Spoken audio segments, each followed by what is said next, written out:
আবৃত্তি করছি ভবানী প্রসাদ মজুমদার রচিত বাংলাটা ঠিক আসে না। ছেলে আমার খুব সিরিয়াস, কথায় কথায় হাসে না। জানেন দাদা, আমার ছেলের বাংলাটা ঠিক আসে না। ইংলিশেও রাইমস বলে, ডিবেট করে, পড়াও চলে। আমার ছেলে খুব পজিটিভ, অলিক স্বপ্নে ভাসে না। জানেন দাদা, আমার ছেলের বাংলাটা ঠিক আসে না। ইংলিশ ওর গুলে খাওয়া, ওটাই ফার্স্ট ল্যাঙ্গুয়েজ, হিন্দি সেকেন্ড। সত্যি বলছি, হিন্দুতে ওর দারুণ তেজ। কি লাভ বলুন বাংলা পড়ে, বিমান ছেড়ে ঠেলায় চড়ে।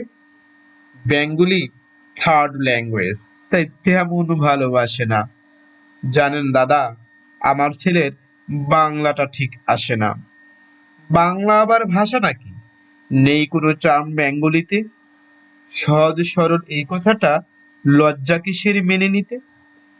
English very fantastic, Hindi sweet scientific, Bengali is glamourless, or place এদের পাশে না। জানেন দাদা, আমার ছেলের বাংলাটা ঠিক আসে না। বাংলা যেন কেমন কেমন, খুব দুর্বল প্যান প্যানে, শুনলে বেশি গা জ্বলে যায়, একঘেয়ে আর ঘ্যানঘ্যানে। কিসের গরব কিসের আশা, আর চলে না বাংলা ভাষা। কবে যেন হয় বেঙ্গলি ডে, ফেব্রুয়ারি মাসে না। জানেন দাদা, আমার ছেলের বাংলাটা ঠিক আসে না।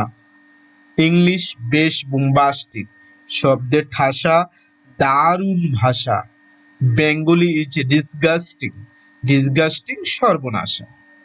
এই ভাষাতে দিবিনিশি হয় শুধু ভাই পিএনপিসি। এই ভাষা তাই হলেও দেশি, সবাই ভালোবাসে না। জানেন দাদা, আমার ছেলের বাংলাটা ঠিক আসে না। বাংলা ভাষা নিয়েই নাকি অ্যাংলা প্যাংলা সবাই মুগ্ধ। বাংলা যাদের মাতৃভাষা, বাংলা যাদের মাতৃদুগ্ধ, মায়ের দুধের বড়ই অভাব, কৌটোর দুধ খাওয়াই স্বভাব। ওই দুধেতে তাগত হয় না, বাংলাও তাই হাসে না। জানেন দাদা, আমার ছেলের বাংলাটা ঠিক আসে না। সবাইকে ধন্যবাদ।